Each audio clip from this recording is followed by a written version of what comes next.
Fala galera, estamos aqui para mais um Pod Carro. Hoje meu convidado aqui, o cara não é de louco, ele não tem nada, mas todo mundo chama ele de Paulo Louco. Seja bem-vindo, Paulo. Obrigado pelo convite. Antes de mais nada, eu já vou te dar um presente. Opa! Esse presente é um presente muito especial. É um boné que faz referência ao Museu Fittipaldi. Foi produzido para levar para Portugal.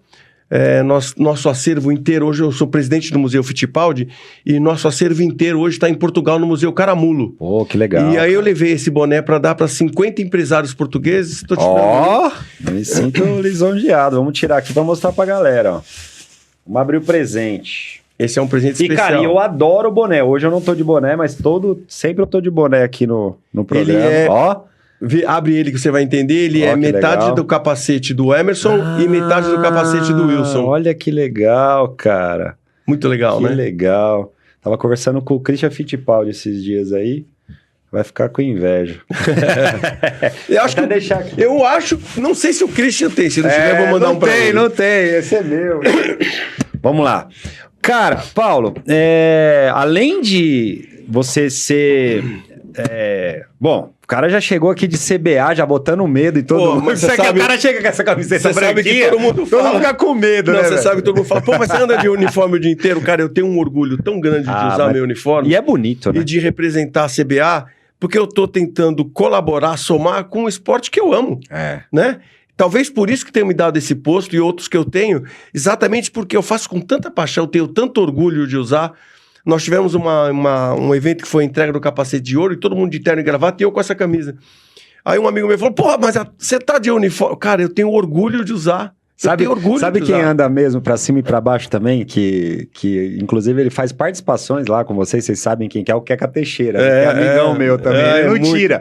Eu falo assim, Queca, agora você não é piloto, agora você é da CBA. Não, eu sou o seguinte, todo evento que eu vou, qualquer evento que eu vou, principalmente podcast, eu vou sempre representar, né? Eu vou com a CBA, porque foi me dado um posto para que eu possa colaborar com o automobilismo e qualquer coisa que eu possa fazer, inclusive usar o uniforme, é sempre um item a mais, e eu faço. Legal. Ó, Paulão, então para você, nossos telespectadores aí que estão assistindo, para vocês entenderem quem é o Paulão, ele faz muita coisa, é um cara, não vou falar aqui pré-histórico, senão ele não vai gostar. Não, mas eu sou, não tem problema. É um monstro aí, é uma lenda, além de, a paixão veio de ser piloto, do pai ser piloto, enfim, e até hoje você é muito envolvido e muito comprometido com o automobilismo. Eu vejo que você é um cara muito coerente. Tava vendo até um vídeo seu lá nas 1000 milhas, você falando algumas coisas lá, que eu falei, pô, o cara é muito coerente, muito legal. Mas obrigado. Fala um pouquinho pra galera hoje, quantos postos aí você tem dentro que é envolvido carro, automobilismo? Fala aí. Bom, além de ser, eu sou a CBA, que é a Confederação Brasileira de Automobilismo, ela tem as comissões que tratam de cada área do automobilismo. E já faz 5 anos eu sou presidente da comissão dos carros históricos. Legal. Então eu cuido de qualquer tipo de competição que tenha envolvido carros clássicos históricos. Legal. Sou presidente dessa comissão. Deixa eu perguntar, em 23 fui campeão da Woodstock, envolve o Woodstock ou não? Também? Sim. Legal. Depois eu sou presidente do Museu Fittipaldi. Pela amizade que eu tenho com o Wilsinho, que era como um irmão mais velho para mim, com o Emerson também, eu acabei assumindo esse posto porque eu, sem fazer parte desse museu, eu começava a restaurar carro, eu ia arrumar o carro, passava final de semana... Era orgânico, era natural. Aí chegou uma hora, o Emerson falou, Paulo, você vai tomar conta desse museu, porque ninguém mais, porque eu faço por amor, sabe? Legal. E aí eu sou presidente do Museu Fittipaldi. Vamos falar disso. Eu sou membro FIA Historic, Classic Historics do Brasil, sou nomeado pela FIA. E sou o que mais?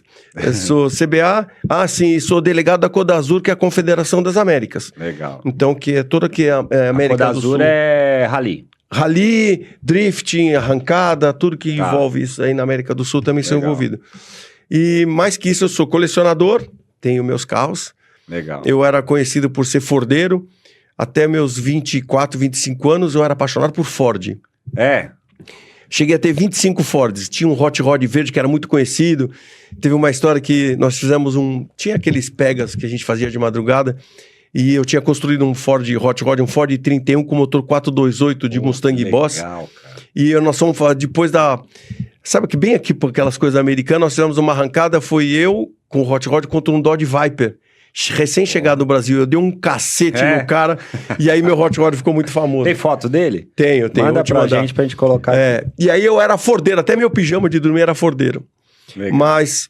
Cara, você é um cara apaixonado, principalmente isso, né? Você vê que seu olho brilha, você falando lá nas 1000 milhas, eu lembrei do vídeo, você tava falando lá, pô, tinha um evento que as crianças estavam lá. Isso, a mini 1000 milhas que a gente faz. Mini 1000 milhas, e seu olho brilhava, você tava todo molhado, cara, todo mundo sequinho, você molhado, eu fui lá pra com pista. a camiseta da CBA molhado, falei, tô trabalhando mesmo. Isso aí. Foi pra pista na verdade, assim... Isso é uma coisa muito importante das pessoas, da gente propagar e divulgar isso. No automobilismo, 90% de quem chega no automobilismo chega trazido pela família. Pelo pai, pelo tio que é piloto. Mas é muito fácil uma criança se apaixonar pelo tênis, porque tem quadra no clube. Futebol. Pela natação, pelo futebol, tem quadra de tudo quanto é lugar. Até pelo ping-pong, pelo basquete, pelo vôlei, pelo tênis. Sim. Mas e o automobilismo? É isso aí. É difícil a gente inserir uma criança no automobilismo sem ser por intermédio da família. E tem que plantar a sementinha onde ainda não foi jogado, né? É isso aí. Porque só fica... geralmente é isso mesmo. Eu sou atípico, não vim de família de ninguém, era piloto. Meus tios gostam muito de carro. Eu cresci dentro de uma oficina, mas ninguém piloto. Mas já veio... Mas era carro. Era carro. E hoje, né, Paulo, até tem uma coisa que é importante que você tá falando, porque tem essa nova geração, tem muitos que não estão nem tirando carta mais. O cara anda de Uber. Eu dei pro meu afilhado o dinheiro pra ele tirar a habilitação. Ele falou, padrinho, então, eu vou de Uber, não pago multa, não pago estacionamento, não pago IPVA, não. Ó, até arrepiou pra gente, é um absurdo isso. A gente... O que a gente queria na vida era tirar carta. Nossa, e andava sem carta. Eu viajava sem carta. Eu várias vezes a polícia foi me levar em casa, né? 14, 15 Mas eram outros tempos, né? Outros tempos. O cara era educado. O policial me pegava na rua e me acompanhava até em casa. E deixava lá, falou, seu filho saiu com o carro. Mas é porque também as cagadas na época, no máximo, era isso aí. Hoje... É isso aí. Tem muita coisa errada acontecendo, uma juventude totalmente perdida, né? A gente vê tanta coisa errada. Eu tenho 3 filhas e 5 netos e, puta, eu vivo apavorado com isso, sabe? Com o que tá acontecendo, o que essa geração tela tá vivendo. Mas também tem tô vendo ali uma geração também que vem realmente muito consciente, tá acontecendo agora. Tem os dois lados sempre, graças a Deus. Uma galera muito consciente, até os pilotos novos mesmo que você tá vendo assim, eles já não são aqueles pilotos que bate, quebra tudo, tal. Os caras são moleques bem conscientes. Assim, exatamente. Tô vendo uma geração. Nós temos a categoria de clássicos de competição. Quem quiser seguir aí, tá no Instagram. E a gente coloca novos, velhos, antigos, jurássicos, todo mundo junto. E tem 2, 3 meninos lá de 16, 17 anos. E tem a Manu, de 16 anos, que corre com a gente. Manu Closé. Filha do Kaká, que é um irmão. Closé. Kaká tem feito do Recife um paraíso, né? Ele é maravilhoso. Ele, o Marcelo, o Paulo, enfim. Estavam nas 1000 milhas também. Isso, correram os dois, pai e filha. Mas o automobilismo, a gente tem que plantar essa sementinha. E essa 1000 milhas que eu faço junto com a Rogers Garage é uma coisa muito legal. Porque a gente dá a oportunidade de uma criança chegar lá e falar, nossa, eu tomei uma bandeirada com aquela galera, não esquece nunca mais. E uma sementinha tá plantada lá dentro. Dirigiu, pilotou um carrinho, tomou bandeirada. E essa edição foi feita na chuva. E aí todo mundo, puta, que pena, tá chovendo. É demais. Emoção. Muito legal. Quem sabe nasce um Ayrton Senna dessa chuva aí. É isso aí. Paulão, eu sei que você é um cara muito próximo da família Fittipaldi, né? Você é o irmão de sangue deles, né? Que eles mesmos falam. Me fala um pouquinho desse museu, explica um pouquinho pra gente o que tem lá, o que você cuida, como é que funciona isso. Bom, muitos anos atrás, o acervo do Fittipaldi estava tudo na fazenda lá. E, foi muita coisa saqueada, roubada. Não, um absurdo. Brasileiro. Um absurdo. E aí, há muitos anos atrás, eu comecei a me envolver com isso só por carinho. Comecei a arrumar os carros, aí buscar as coisas, estavam tudo jogado lá. O Emerson morando fora, não tinha tempo de ver isso. E o Wilsinho já começando a ficar doente. Você sabe que o Wilsinho foi uma fase muito ruim, que Eu não falo o que ele passou, porque eu falo que nós passamos, porque o Emerson e a Rita ficam muito envolvidos com essa doença dele para tentar minimizar, né? Mas então eu comecei a me envolver com isso daí. E comecei a cuidar. E comecei a arrumar os carros, restaurar, fazer tudo que eu podia, porque eu gosto de pôr a mão. Eu não sou aquele cara que manda fazer. Essa noite mesmo, fiquei até as 4h30 da manhã na garagem da minha casa. E fui dormir, acordei pra vir pra cá, tomei um banho correndo, mas a unha entrega. A unha, minha mulher fala, meu, que vergonha. Que vergonha nada, eu tava mexendo também. Eu amo. E aí eu acabei me envolvendo e cuidando disso daí. Quando a gente tava com os carros já todos em ordem, eu deixei em exposição uma boa época dentro de um galpão que eu tenho. Que é todinho decorado de Emerson e Wilson. Você imagina, legal. Eu tenho lá 2.000 itens. Ainda tem? Tenho. Vou te levar um dia lá. E... tudo que eu podia, tudo que apareceu nesses anos, porque é o seguinte, o meu pai dizia, quando eu era moleque, meu pai era muito fã do Emerson e do Wilson, não era próximo deles, mas a gente acompanhava e meu pai falava assim, esses dois caras representam verdadeiramente o Brasil. Né? Com certeza. O Emerson abriu portas para todos os pilotos que vieram depois, né? Sim, Piquet, todo mundo. etc. E o Piquet fala isso, eu adoro o Piquet.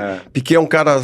Todo mundo fala, o Piquet é grosso, o Piquet... Meu, o cara, ele é transparente. Eu acho ele que fala o que tem que ser falado. Eu acho que ele tem personalidade. A personalidade dele... E ele fala, com tudo que ele... Pô, cara, ele é um tricampeão, ele é o cara. Ele é o cara. Ele é o cara. E ele tem ainda, dentro desse Piquet enorme, a humildade de falar, não, quem começou tudo isso foi o Emerson.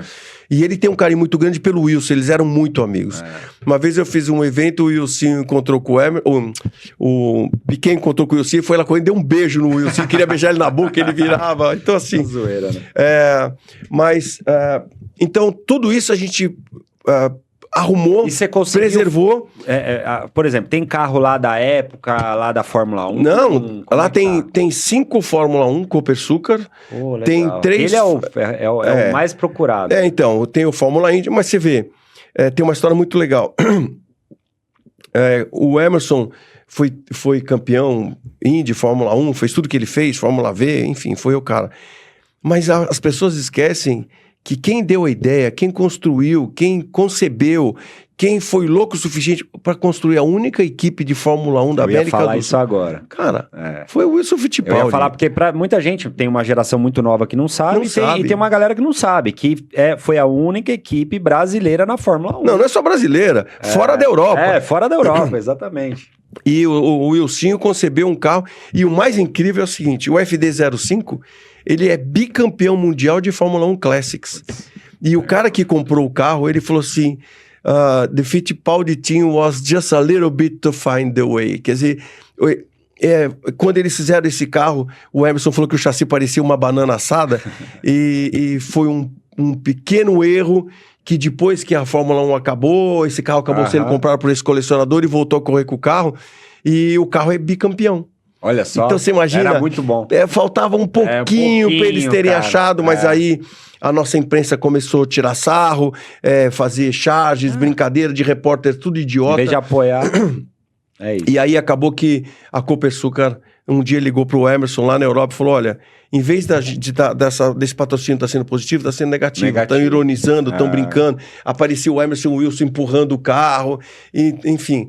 E aí acabou com a Copersucar numa época que hoje a gente podia ser uma força... Não, a gente podia ser uma equipe na Fórmula 1 até hoje. Né? E substituindo, colocando outros pilotos brasileiros, como ali, foi. Batendo com a McLaren, com a... Não, nós terminamos o campeonato na frente da McLaren e Ferrari. Não, pô, é isso que eu tô falando, mas o brasileiro é isso. Tem que tomar muito cuidado com comentários, com tudo, porque você acaba... Às piadinha vezes, boba. Acabou com o legado, né? Acabou com o legado que podiam ter levado. A Copersucar levou Ingo Hoffmann, levou Chico Serra, levou Alex Dias Ribeiro, tudo para correr de Fórmula 1. Né? Então, assim, tem o legado do Emerson, que é importante. Importantíssimo, a gente não pode esquecer. Abriu todas as porteiras, você faz demais. Mas também tem o legado do Wilson Fittipaldi, que ele encorajou muita gente a falar, cara, eu posso. Depois dele vieram tantos caras que projetaram carros e construíram carros. O Amir Donato é um cara que está comigo todo dia, que fez aí 250 protótipos, tem 60 títulos brasileiros, né? O carro é adorado até na Argentina, então... E aí tem tanta gente que construíram os outros carros, enfim. Legal. Eu já construí um monte. Então, assim... E me diz uma coisa, como é que funciona? É aberto ao público? Onde é? Como é que funciona? Hoje esse acervo inteiro está no Museu Caramulo, em Portugal. Levamos todos os carros, tudo foi levado para lá. Foi tudo para lá, para o Museu Caramulo, tudo pago por eles. E depois vai para Espanha, depois vai para Itália. Cara, vamos contar essa história no mundo. Você não acredita? Eu vou te contar. Se eu falar muito, se eu falar muito, você me corta. Não, é pra falar mesmo. Eu já fui várias vezes com o Emerson e com o Wilson para eventos. E um deles nós fomos para Goodwood, que, puta, pra mim é o melhor evento de clássicos que tem no mundo. E chegou lá, você sabe que Goodwood é no museu, a pista é no castelo dele, do dono do que faz o evento. É a subida que vai pra casa dele. E nós chegamos lá. Pra você ter uma ideia, olha que legal. Eu fiquei no hotel de 1700 e pouco, que é onde estava hospedado toda a equipe da McLaren. Você imagina? Puta, o prestígio que o Emerson tem. Os caras me deram... eu vou te mandar foto do hotel pra você ver. E aí, nós pegamos lá, recebemos um carrinho elétrico para poder andar no evento. Nós não conseguimos andar 1 hora. O Emerson teve que voltar, nós fomos lá e pegamos um outro carrinho que eles fizeram com porta-gaivota, carrinho elétrico de golfe, mas com porta-gaivota de acrílico e isso filme preto, porque não consegue andar. Todo mundo autógrafo. Eu vou te mandar um vídeo que a gente tá andando assim, no meio dos carros, e vão 60, 70 pessoas em volta lutando por um autógrafo, uma foto com ele. Que legal. Você entendeu? Então, mas, assim... isso que eu tô falando, esse valor que é dado lá fora, que não é dado aqui, é essa cultura que você tá fazendo lá, quando você planta a sementinha pra aquela molecada. Exatamente, os caras entender, conhecer, reconhecer os seus heróis, entendeu? Então, assim, aí... Teve um outro evento que foi em Amelia Island, e muito legal, que eu gostaria de fazer isso aqui, que eles colocam antes da corrida 20 pilotos numa mesa comprida, com fotos, que o americano tem isso igual do basquete, do beisebol, a foto com a autógrafo. Para você dar autógrafo. E aí foi lá, e eu fiquei com o Emerson, as fotos dele, né? E do Wilsinho. Cara, é impressionante. Pilotos da ativa. Tinham 40, 50, 60 filas, né? O do Emerson e do Wilson... a filona gigantesca. Tava o Ricardo... porque ele também é caricato. Não, ele é demais. Caricato, não, e ele dá atenção. Então tava o Emerson, o Wilson e o Jack Stewart. As 3 maiores... Cara, é emocionante. Desculpa, eu fico emocionado. Cara. As 3 maiores filas eram deles. Que legal. E você faz isso no Brasil... Não vai dar nada. Você entendeu? Isso que eu tô falando. Isso que eu falo, Paulo, você tá fazendo um trabalho muito importante, porque não é resgatar a história, é darem valor à história. Pois preservar os seus ídolos. Preservar seus ídolos. Então, isso que você tá fazendo aqui, eu faço em todos os podcasts, é o seguinte, isso aqui tá gravado. Tá gravado. Porque na época deles, nada foi gravado, é foto branco e preto, umas merda, e não tá registrado. Exatamente. Como não tá registrado os feitos de tanto preparador, porque eu falo o seguinte, olha só, uma coisa muito legal. O automobilismo, se você for desenhar automóvel, você tem que desenhar ele numa pirâmide. Né? Sim.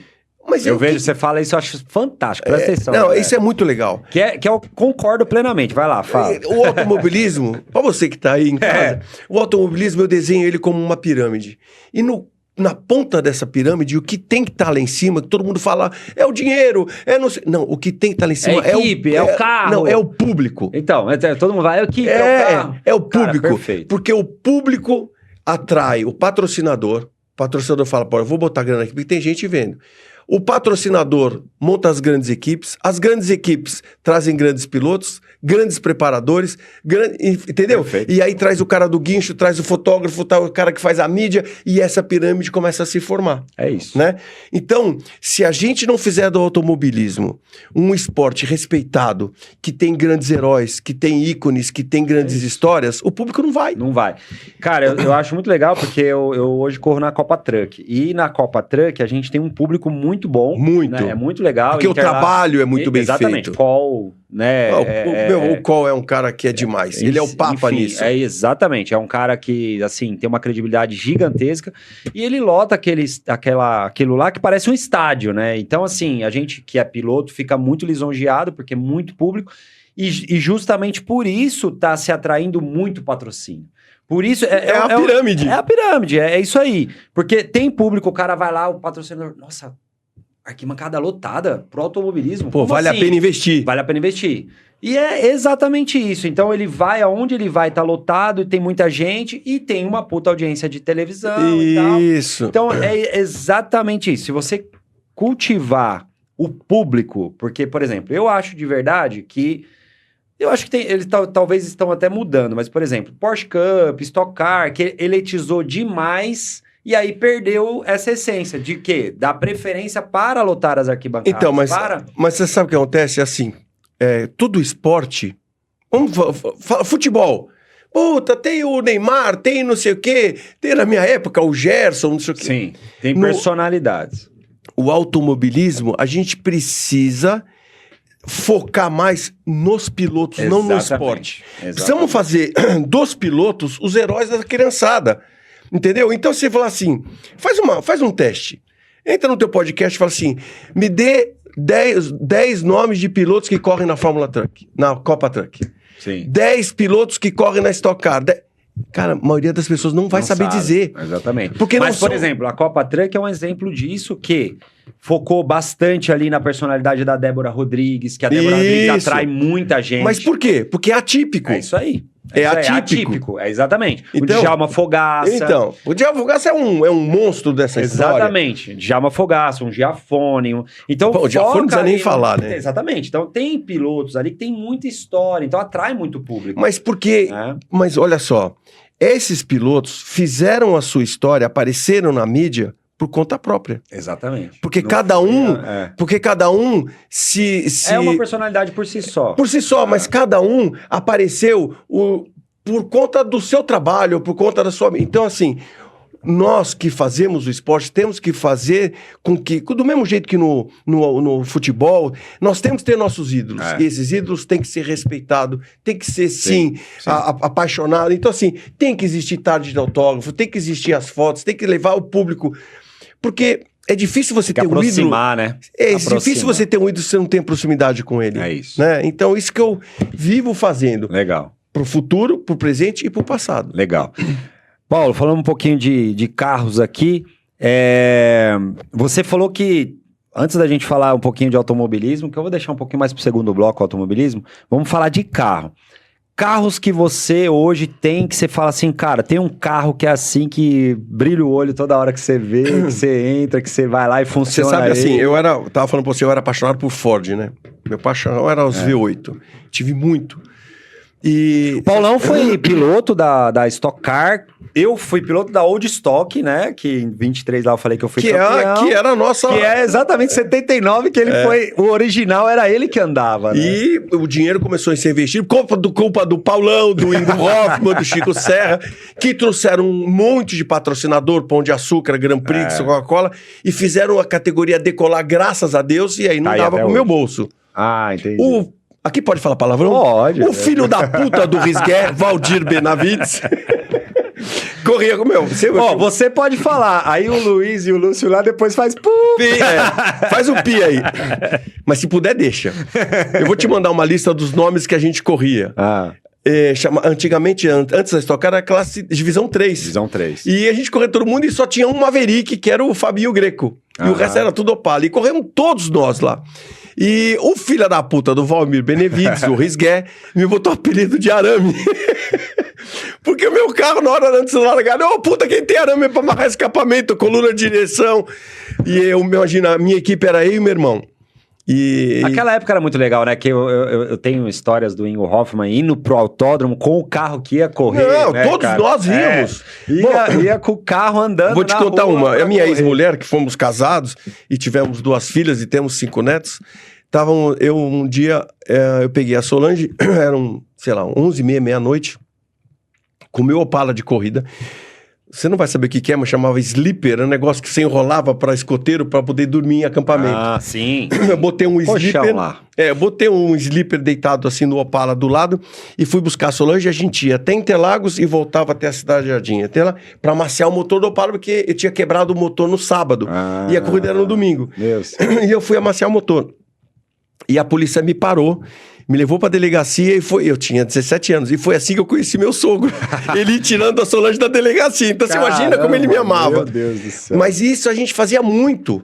amaciar carro na rua, ir pro autódromo com os carros, entendeu? Legal. O Silvinho, que foi o maior preparador, não sei se você conhece, deve conhecer o Silvinho. O Silvinho fez meu motor que eu fui campeão em 23. Primeiro carro. O Silvinho fez motor para todos os pilotos da Stock Car, faz até hoje. Até hoje. Ele é muito bom. Não, ele pra mim é o melhor de motor, né? E o Silvinho, o primeiro motor que ele fez, a gente tinha 17 anos de idade, tinha o Silvinho Moreno e o Silvinho Loiro. O Silvinho Loiro tinha um prédio que o pai dele parou de construir, tinha uma garagem lá. E a garagem ainda era de terra. Fui eu, o Silvinho Loiro e o Silvinho Moreno, comprei um Opala, eu voltei dos Estados Unidos em 77, e comprei um Opala nas bocas, e nós fomos lá pra garagem do Silvinho, abrimos, eles desmontaram o motor do Opala, assim, eu falei, nunca mais esses carros saem daqui. Monta. Acabou. Mas o cara tinha o dom. Não, o Silvinho, o primeiro motor que ele fez de corrida foi o meu motor. Que legal. E a gente fez o motor, foi correr na Marginal, os Pegas eram na Marginal, e depois eu fui correr na Estreantes e Novatos com o Opala, a divisão 3, tudo com o Silvinho. E se tornou Stock Car. Então, um abraço pro Silvinho aí.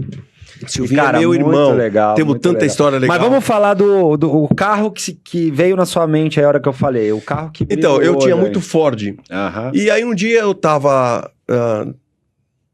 É que tem muita gente que não sabe, mas antigamente, tudo que hoje acontece na internet, antigamente era físico. Sim. Tinha uma revista chamada Select Auto. Você comprava... Sim. Então, ela chegava sábado à noite nas bancas, todo mundo ia lá que nem louco, folhear ela, porque você via a foto do carro, modelo... E eu fui lá, tinha assim, Porsche Kremer, 1900, Turbo 75, parada há muito tempo, taraná, eu tenho um anúncio da revista, 85 mil. Eu acordei de manhã, fui lá na Águas Espalhadas, chegou lá quem era? O Manuel Rezende, campeão da Fórmula, da última Copa Corcel 2 que existiu. Marcelo Rezende, Manuel Rezende, puta irmão meu. Cheguei lá, ele falou, puta, que legal te ver e tal. Falei, que Porsche é esse? Deixa eu ver. É um Kremer? É um Kremer, assim, é esse carro do Maluf. O carro tá parado há muitos anos, não liga. Eu olhei o carro, eu falei, o carro era zero. Mas tava largado, abandonado. Porque é o seguinte, esses carros não tinham valor. Não tinha valor. O rico não queria, o pobre não aguentava. Então os carros ficavam largados. Agora tem. Tanto Maserati, Porsche, Ferrari, Lamborghini. Tem uma história muito legal de Lamborghini, de Maserati. E eu acabei comprando o carro. O Denner, na época, tinha uma oficina pequenininha. O Denner? Da Porsche? Liguei pro Denner, falei, Denner, acabei de comprar uma lasanha.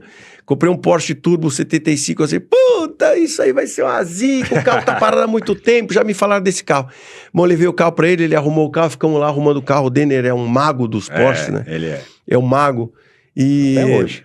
Não, hoje ele é... hoje ele é o mestre. Ele na Europa ele manda, ele vai pras corridas de Porsche lá clássico, ele manda. E aí o Denner arrumou o carro e eu tenho esse carro até hoje, é a paixão da minha vida. Gente, vamos fazer um break comercial aqui, passa muito rápido, né? Primeiro já bloco passou? Já foi, primeiro bloco já foi, já voltamos aqui pro segundo bloco, o Paulo Louco. Valeu.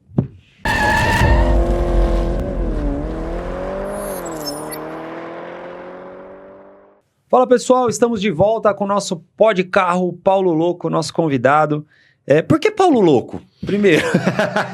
Essa história eu já contei, mas eu tinha 15 para 16 anos de idade e eu gostava de qualquer coisa que tinha gasolina. Corria de buguinho, fapinha, essas merda toda. E aí eu comecei a correr de motocross. Comecei a fazer palhaçada, não sei o que, e fui correr de motocross. E aí eu já estava indo bem, teve um campeonatinho que tinha na Paulista e eu comprei uma Montesa 360. Era um monstro pra época. Legal. É uma moto espanhola, mas era montada em Manaus. E eu fui pra corrida em Jundiaí. E aí, na classificação, fiz terceiro tempo. Os caras foram lá, fizeram abaixo-assinado, falou, essa moto é importada, não pode correr. Eu fui lá, peguei a nota fiscal, falei, não é importada, é assim. Não pode. Depois de muita briga, a buzina também é antiga. E aí, depois de muita briga, me deixaram largar, eu larguei em último. E aí, você imagina, 16 anos de idade com... Eu vim que nem um tarado, a moto era muito boa. Meio louco. E aí, cheguei em terceiro. Acabou a corrida, os caras falaram, Paulo, infelizmente, você me desculpa, tal, mas o pessoal tá reclamando, falando que você não tá normal, que isso que você fez não é normal, e você se importa em fazer um exame de urina, tal, não sei o que, não sei o que. Eu falei, faço. Vamos Cara, embora. eu nunca na vida eu tomei um copo de cerveja. Eu nunca fumei uma bituca. Olha eu nunca que fumei legal. Nunca cheirei lança-perfume. Nunca ficou louco. Vou te contar. Quando eu fiz 15 anos, minha mãe me deu carro. Sabia que a minha paixão era essa. Eu não largava do carro. Ela tinha um LTD, meu pai tinha um Opala 3800. Não largava o carro deles. Lavava, andava. Sim. Aí minha mãe falou, vem cá, o filho da puta. Toma. Me deu um Fusca 67. Falou, toma, não Cuida. põe mais a mão no meu carro, no carro do teu pai. Acabou. É teu essa merda, fica com essa merda. Bom, e aí eu vivia por conta desse carro. Aí, puta, mãe, obrigado. Volta aqui. É o seguinte. Pais, isso é um bom exemplo. Você quer o carro? Eu vou te dar. Só que é o seguinte, se um dia você chegar em casa cheirando bebida, eu vou perder a confiança. Você sóbrio, eu sei que você não vai fazer cagada. Mas você pode começar a sair embalada com um carrinho, namorada, beber e fazer uma cagada e não posso machucar alguém que não tenha nada a ver com a nossa história. Se um dia você chegar em casa cheirando bebida, acabou o carro. Aí você falou, bom... E minha mãe, cara, era uma vez só que ela falava. Minha mãe era uma puta mãe, mas só falava... Não, isso aí. Hierarquia. Sabia educar, né? Sabia educar. Ela falou o seguinte, se um dia você chega em casa cheirando bebida, não importa qual foi a quantidade, perdeu o carro, temos um acordo, pega na mão, acabou. O que aconteceu? Eu ia nos lugares, o pessoal só experimenta. Não. Cara, só experimenta. Não vou, cara. Eu não perder posso. meu carro, não vou Você perder entendeu? meu carro. 15 anos de idade eu andava baixo pra cima, saía com a namoradinha. Meu carro. Entendeu? Eu ia pra cidade universitária tirar racha, que era o melhor, era o point mais legal de São Paulo. Não ia perder isso. Não. Então, nunca na vida bebi. E aí, quando você faz 17, 18 anos, eu falei, cara, é tão legal não beber, né? Já faz parte da minha personalidade. Tanta Não gente vai começa... começar. Meus amigos começavam a beber e fumar Fica só pra... chato, né? Não, e só pra fazer uma presença pra gatinha. Mas era, acho que é melhor ter um carro, né? Pra gatinha, né? Você entendeu? E aí eu nunca fumei e nunca bebi. E aí o que aconteceu? Aí eu fui lá, fiz o exame de urina, e na outra corrida, que foi em Ubatuba, se não me engano, os caras chamaram, olha, queremos chamar o piloto da Moto 5, sempre eu corri de 5, né? Queremos chamar o piloto da Moto 5 e falar que o cara é louco mesmo. Fizeram uma média, né? O cara é louco mesmo, que legal, vem aqui, Paulo, então vem aqui não receber. Não deu nada, claro. Não deu nada. E aí... Me chamaram para receber o troféu. É louco mesmo. Eu falei, eu não quero. Vocês duvidaram de mim, cara. Me chamaram de maconheiro, sei lá o quê. Não vou receber, não fui. E aí, durante a corrida, o cara ficava, vocês estão vendo pela Moto 5, o cara é louco mesmo. Olha, lá, tá vendo? O cara é louco mesmo. Olha, que eu só fazia cagada. Se eu não ganhasse a corrida, não andasse, não subisse no pódio, eu tava eu tava no pronto-socorro. Eu me quebrava, minha mãe falava, meu, para! Vivia me quebrando. E aí o cara enfatizou pra dar uma amenizada. O cara é louco mesmo. Acabou a corrida, eu passei os caras, Paulo. Acabava a corrida. Acho que até hoje, assim, na motocross, você sai empurrando a moto e vai para a moto lá. E aí eu passei os caras, Paulo louco, batia no meu, Paulo louco. Eu falei, que Paulo louco. E aí, porra, ficou Paulo louco. E na época, assim, louco era louco mesmo. Louco. E bastou você não querer um apelido... Aí pega. Aí fudeu. E você ficou bravo, não é? Cara, não me chama de louco. Minha mãe falava, filho, não deixa eu chamar de Paulo Louco. Meus amigos em casa, tio, Paulo Louco, daí Paulo Louco, a puta que pariu. Entendeu? Pegou, e aí ficou. Não teve jeito. Pô, interessante. Ô, Paulão, e me fala uma coisa. Aí, você... Cara, hoje você é presidente da comissão... Veículos históricos da CBA. Então, você, hoje... Não colocaram você à toa nesse cargo, porque você é um cara que, além de história, conhece toda a história do automobilismo brasileiro, conhece todos os caras, todos os pilotos que vieram desde a época lá do Senna, do Piquet, bem antes. Do Emerson, enfim. E aí você conhece as histórias dos autódromos, as histórias dos carros e tal. Uma breve história pra gente do que era o automobilismo e do que se tornou. Consegue fazer pra gente um breve relato, assim, na sua... Eu vou te dar um... Autoria sua, tá. do que, como você Eu vou te dizer mais ou menos o que era o automobilismo.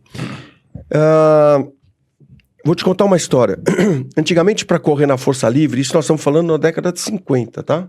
Porque, eu vou até te falar, por que eu tô te perguntando isso? Porque, cara, pra mim, foi um prazer correr na Woodstock, porque é muito legal, vim do kart, né, cara, assim, eu sou um piloto atípico, comecei depois de velho, aí fui campeão brasileiro de kart, aí depois que eu fui campeão, eu falei, cara, eu tenho pouco tempo, então eu tenho que fazer um negócio logo pra entender o automobilismo. Aí fui pro carro, fiz uma cagada, já fui do kart direto pra Porsche, aí, puta, eu falei, cara... O pulo foi muito grande, vou voltar. Falei, vou voltar, aí fui pra HB20, mas não era o que eu queria, tração dianteira, aí fui pra Audi, cara, falei, isso aqui é carro de corrida. Aí eu falei, cara, aquele barulhão dos 6 cilindros, é muito legal, né? tração Daniel, traseira, parabéns por tudo que você tá fazendo. Tração traseira, pneu radial, eu falei, agora eu tô entendendo da onde veio a história do negócio, porque esse carro corre até hoje, porque realmente é um carro de corrida. Não, é demais. Por si só, né? É demais. Então eu queria que você contasse, por isso que eu tô te perguntando. Então, você sabe que o automobilismo, ele já foi muito pirata. Tem uma história muito legal, que eu tava te falando que antigamente na Força Livre tinha que correr e largar no mínimo 20 carros. E teve uma corrida nos idos dos anos 60, que... foram fazer a largada lá e tinham 19 carros e precisava do 20º carro. Um cara que tinha uma Testarossa, olha que louco, um cara que tinha uma Testarossa, não podia correr que estava com o braço quebrado, e precisavam de um carro para completar os 20. Chamaram um cara que era da alta sociedade, que eles corriam com nome... com pseudônimo, que chamava na época, pseudônimo, para que a família não descobrisse que eles corriam, porque era ser muito maloqueiro, era anti-elite ser piloto de carro. Olha que louco. E esse cara... Era inconsequência. Esse cara largou com o Ferrari em última posição, porque ele não tinha classificado uma Testarossa.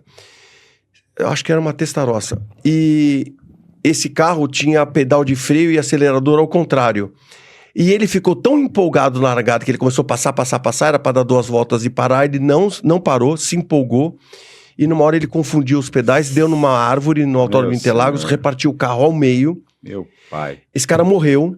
Caramba, e ele não tinha, na inscrição não tinha o nome da família dele, ele corria, se eu não me engano era Rio Negro, acho que era Rio Negro. Isso tá no livro, que conta a história do Autódromo de Interlagos. Ninguém sabia para avisar a família quem era o cara. Esse carro, partes desse carro que virou a carreteira 18 do Camilo Cristófaro.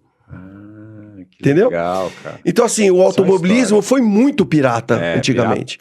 Pirata. E o Emerson e o Sinho só foram correr com todo o apoio da família, porque o pai dele era locutor. Mesma história que se repetiu com a família...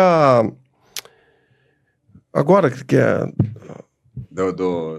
Das 1000 milhas? Não. Meu Deus. O pai é locutor também da Globo. O Cabueno. Cabueno. Também, no caso, é a mesma história, né?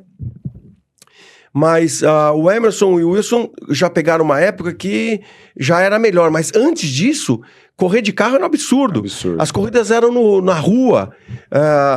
As corridas, imagina, os 500 quilômetros 1000 quilômetros de Brasília, foi na rua de Brasília. E era uma coisa louca.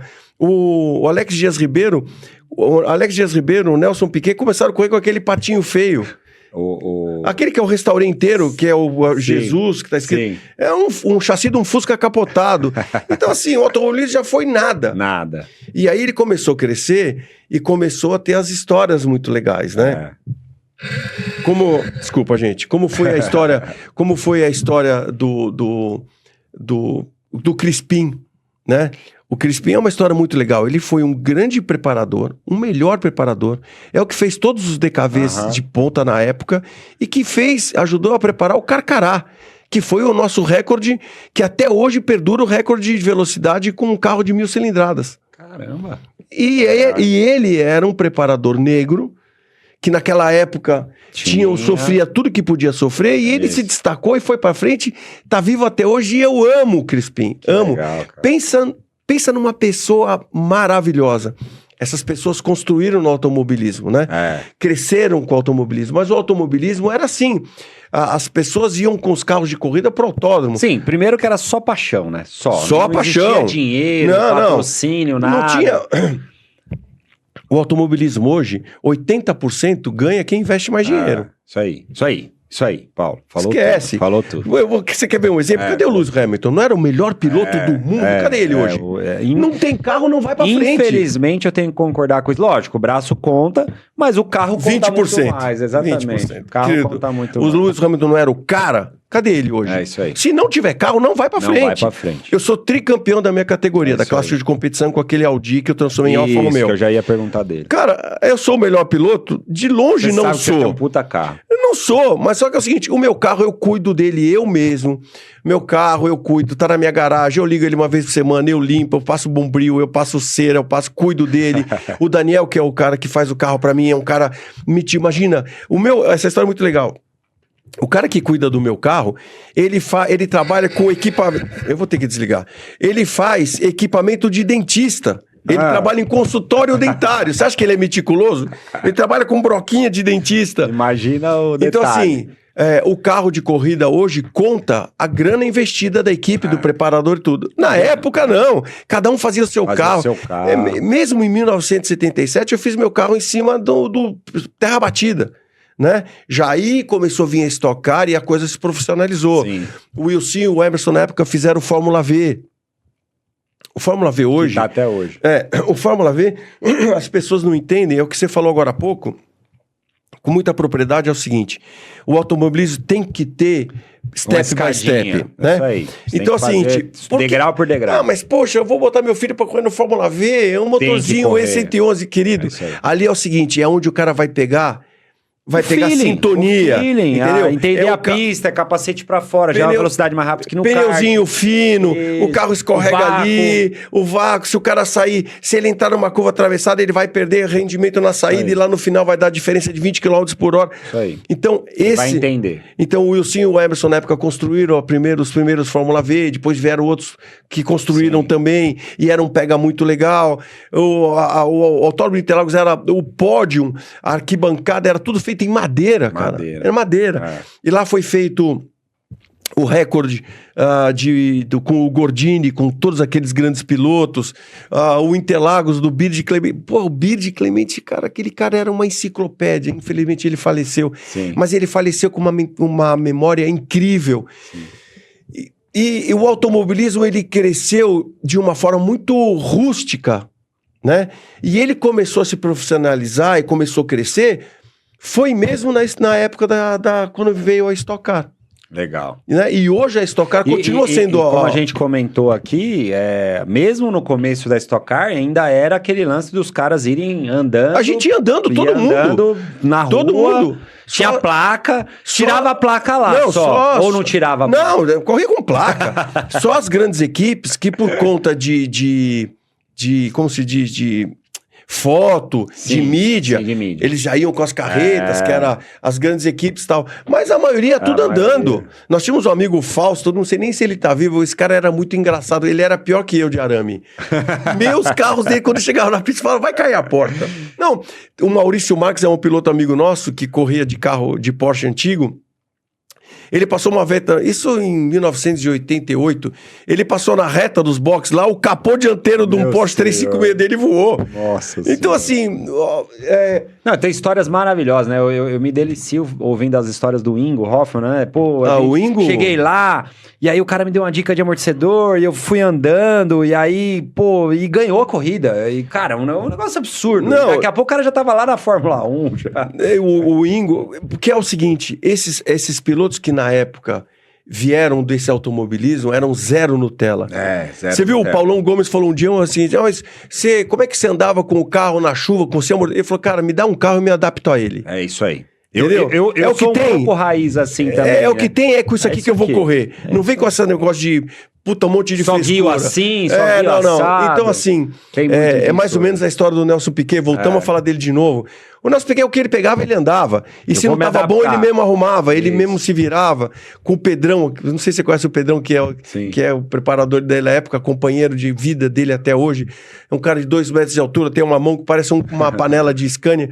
Cara, é maravilhoso também. Esses caras que vieram, que fizeram automobilismo, do que tem. Sim. O que tem pra hoje? É isso que nós vamos correr. Nós vamos fazer. E o automobilismo, esse automobilismo raiz, criou essa fama que o brasileiro tem de se virar. E ser forte, né, cara? Ser batalhador isso aí. e tal. E aí, a hora que você pega... né? Eu falo muito disso, né? Eu vim do kart indoor. Então, puta, a hora que você pega um kart que, vira pra esquerda, vira pra direita, os pneuzinhos tá tudo certo, freia, acelera. Aí você faz chover. Foi o que eu fiz. Primeiro campeonato brasileiro de kart profissional que eu participei, eu fui campeão. Você vê que legal? Por quê? Porque eu não tinha nada pra treinar, né? Quando eu fui... Então, e aí você faz por paixão, por tesão, não tem aquela história do pai ter querendo que você vai correr. Olha, o patrocinador falou, não, cara, eu tô aqui por paixão. E a paixão remove montanhas, né? Legal. Vamos lá, Paulão. Falar um pouquinho aqui, ó. A gente daqui a pouco vai ter um quadro que eu vi você começando bem no comecinho, você falou alguma coisa de fé aí. E a gente tem um quadro que chama Jesus Tá On. Daqui a pouco nós vamos chamar ele aí, você vai ter que dar Não é religião, nós falamos aqui de fé. De fé para superar os desafios, para superar, né, os obstáculos aí que a gente não tem pouco aqui no Brasil, né? Digo que o Brasil não é para amadores. E ainda mais no automobilismo, né?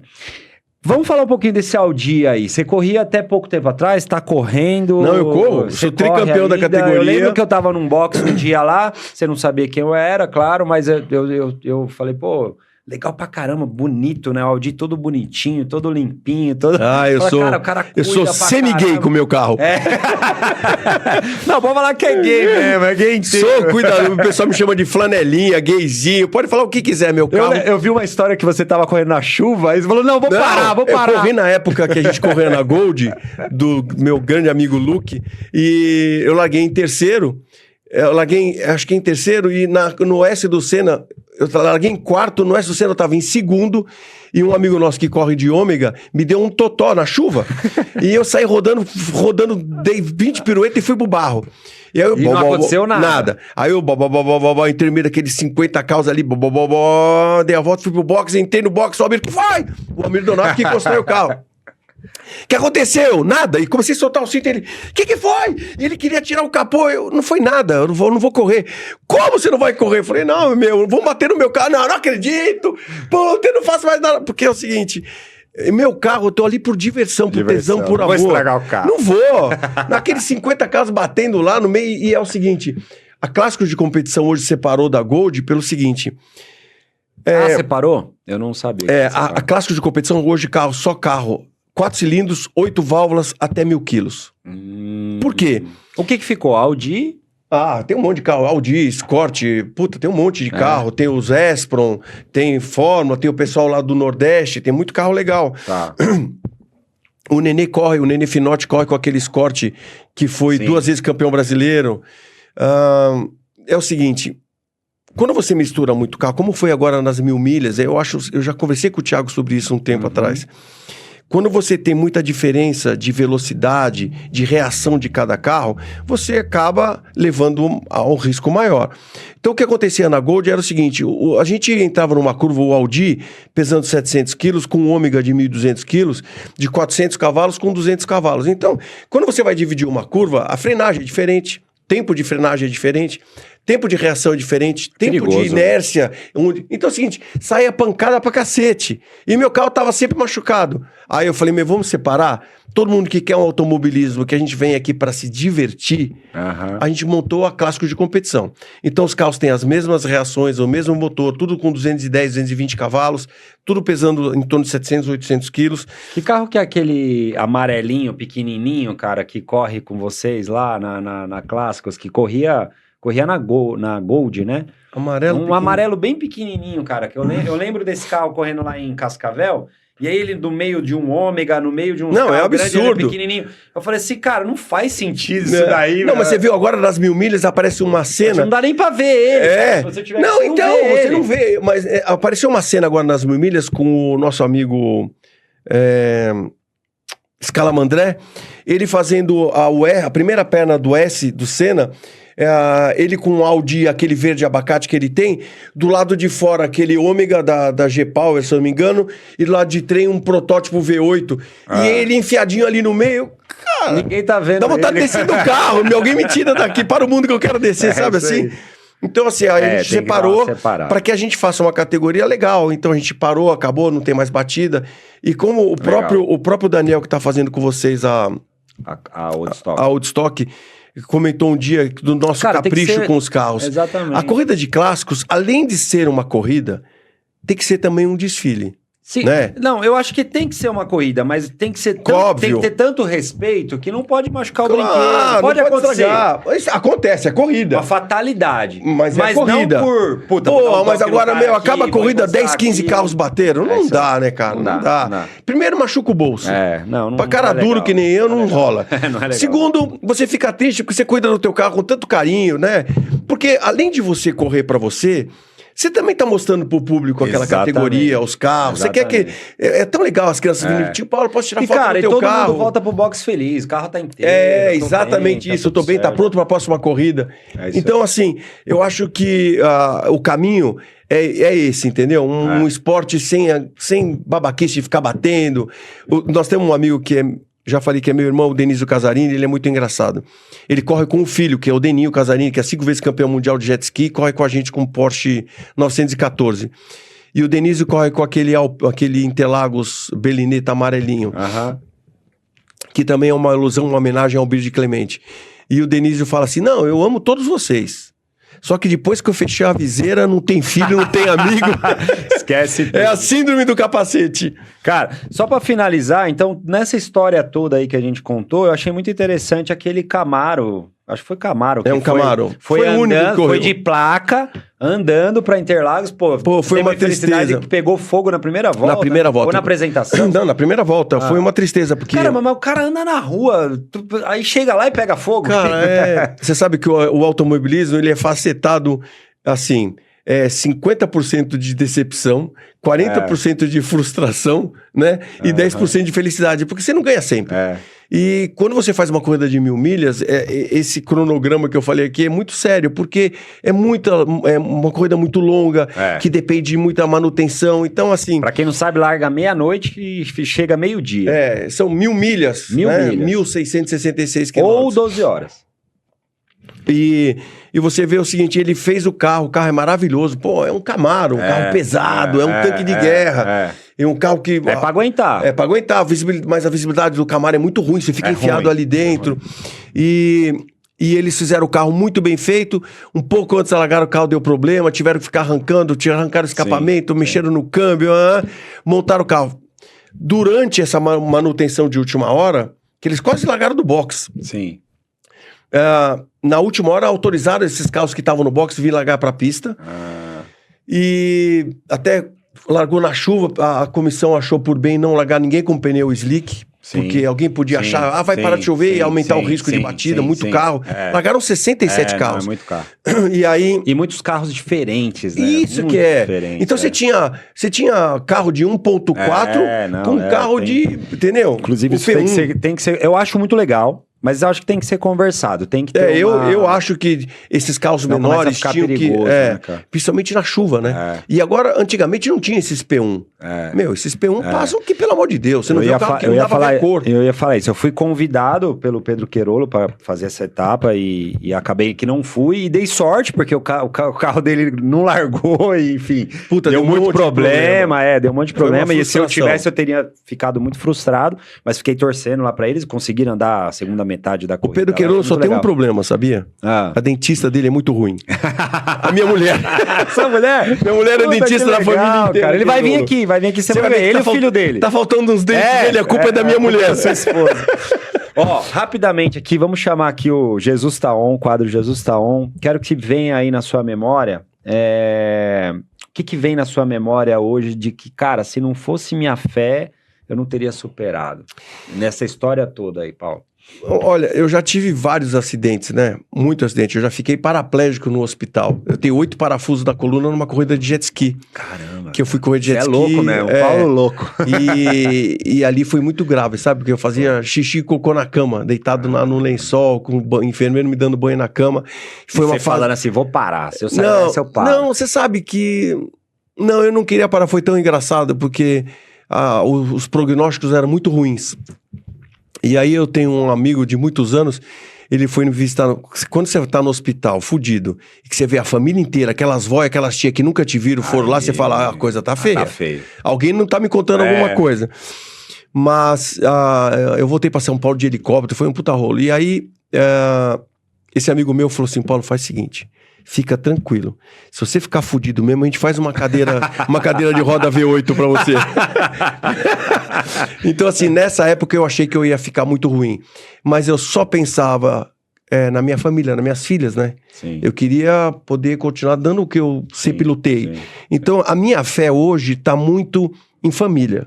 Legal. Eu acho que a pessoa que tem como foco, como primeiro lugar a família, ele tá bem. Sim. Esse Madre cara... Teresa falava assim, cara, quer mudar o mundo? Vá pra casa e cuida da sua família. Então, porque eu acho que quem cuida da sua família não quer o mal pra ela. Se não quer mal pra ela, não quer mal pros outros. Mundo. Quer educar seu filho, quer que seu filho ande bem, não quer que seu filho ande mal acompanhado. Eu morei nos Estados Unidos, fui pra lá com 16, voltei com 17 anos, eu tive todas as oportunidades do mundo pra ter dado errado. Eu estudava num colégio chamado Henry Clay High School, que final de semana todo mundo louco de maconha. Era no interior de Kentucky. Sim. É a capital do estado de Kentucky, né? E lá a única coisa que se fala é corrida de cavalo e cocô de cavalo. Onde você vai ter Bluegrass State, onde só tem cavalo cagando e só, puta de um estado maravilhoso. Mas lá, na época que eu vivi lá, vivia sobre corrida de cavalo. Entendi. Então tudo era cavalo. Então pra juventude, que não gostava de cavalo, não tinha o que fazer. Então eu pegava um ônibus e ia pro Tennessee, ver corrida de hot rod e tal. Mas fé pra mim hoje é família. Que legal. Muito bom, muito bom. Gente, esse foi o Paulo Louco, que não é tão louco assim. Parece, mas não é. Ele só é louco na pista, vamos se dizer assim. Então não tem nada de louco. Cara, foi muito legal. Muito legal saber a sua história, porque assim, eu ouvia falar Paulo Louco, falei, cara, esse cara deve ser mó louco. Bebo água.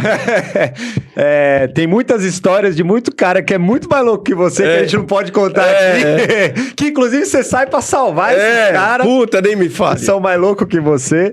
Mas enfim, cara, obrigado pelo papo, obrigado por, né, mostrar um pouquinho esse lado aí. Boa sorte lá, né, no seu cargo na CBA, e tenho certeza que você vai... Eu acho que é muito legal, porque... E legal da CBA querer isso, porque eu acho que tem que... Cara, manter viva a história do nosso automobilismo. O Guerra é muito legal. O Guerra fez essas comissões exatamente para que a gente tenha um síndico em cada área. Muito bom. Cuidando. Isso é muito bom. E eu acho que quando deram o cara valor... faz isso é porque o cara é muito seguro disso. Claro, ele sabe dividir. Legal. Né? Legal. E o Guerra, eu acho que ele tem feito uma CBA maravilhosa. E eu acho que tá andando tudo muito certo. E só tá crescendo, só tá recebendo muito elogio. Legal. E porque ele também tem muita fé. Ele também é um homem de Deus. Eu sei muito bem disso. E um dia eu quero trazê-lo aqui pra gente... pode marcar que eu trago ele aqui. Falar no jeito. Ele é uma pessoa maravilhosa. Convidadíssimo. Vou convidar. Seria uma honra pra mim trazê-lo aqui. Tá bom? Meu irmão, valeu. Obrigado, tamo junto. Obrigado vocês por terem me aguentado aí 1 hora. E até o próximo Pó de Carro. Valeu.